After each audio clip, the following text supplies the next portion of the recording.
Hello, everyone. Welcome to episode 224 of Manage the Wild. I'm your host, Nick Madsen.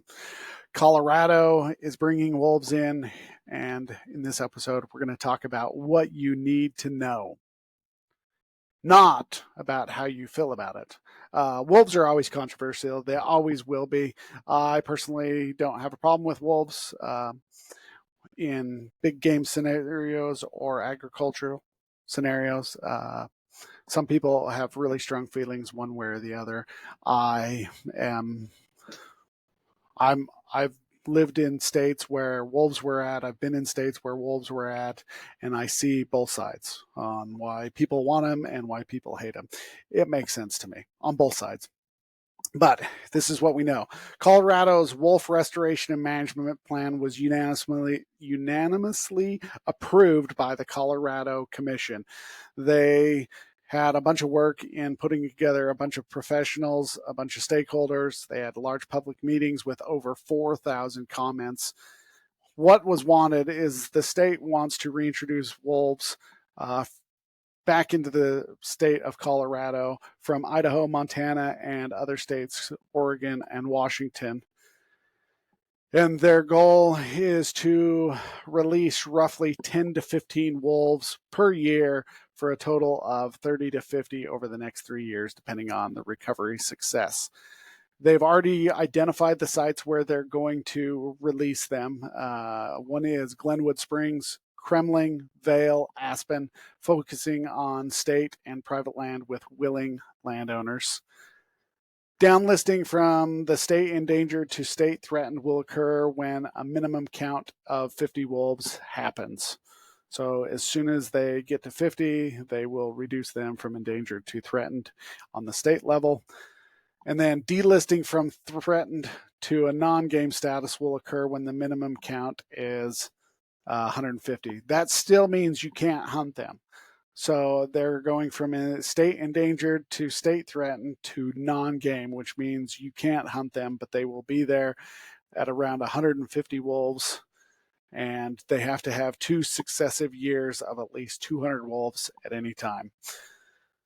The status of the wolves, as we know, are federally endangered in Colorado and currently allows legal killing only in situations threatening human life.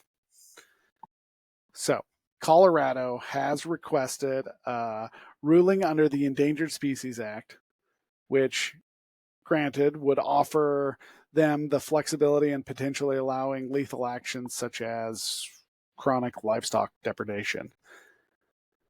So, when they first passed the bill, it was Bill 23-256. It didn't allow for reintroduction until the Rule 10 was amended, but then they eliminated that because it was going to take too long. So, Proposition 14 designates wolves as a non-game species. It'll prevent people from hunting them in Colorado. But Colorado, depending on how the population grows, will come back and reassess once the wolves are delisted.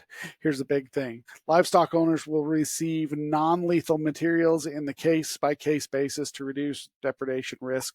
Compensation of up to 100% of fair market value of livestock with a maximum of $15,000 per animal will be provided for the confirmed death and injury resulting in wolf depredation.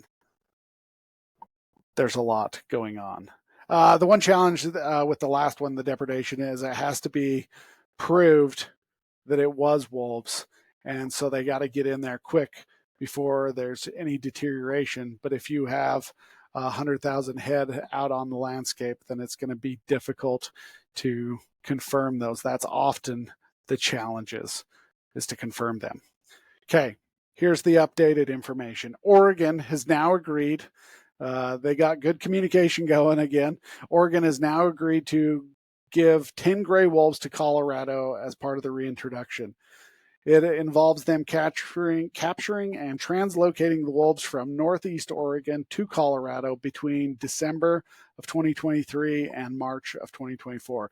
So we've got, in just a few months, they're going to start doing it. Colorado Parks and Wildlife, they're going to lead capture operations in collaboration with Oregon and its counterpart. Wolves will be sourced from the region of the northeast Oregon, where they are the most abundant. And so wolves the removal of these wolves will not impact their conservation goals. All costs associated with the capturing and transporting of the wolves will be the responsibility of Colorado Parks and Wildlife. Other translocation events I've been involved in, oftentimes they get money from outside sources, whether it's Mule Deer Foundation was helping on translocation on mule deer. They were providing funds.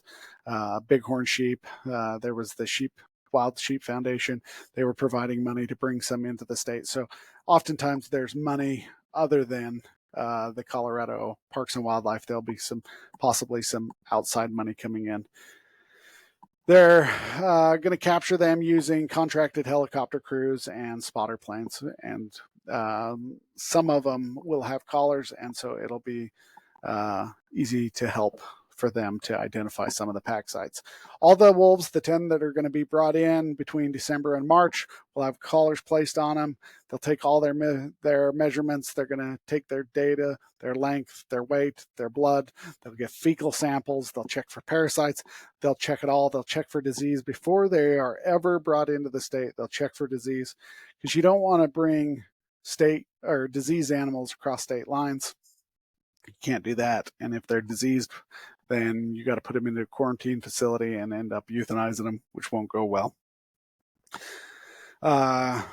Transport will be carried out. They're going to use, currently they're going to put them in crates, and they're going to either use a truck or a plane, depending on the estimated time frame of transport.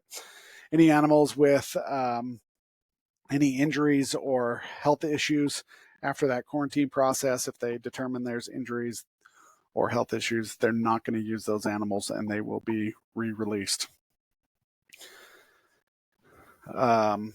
Efforts will be made.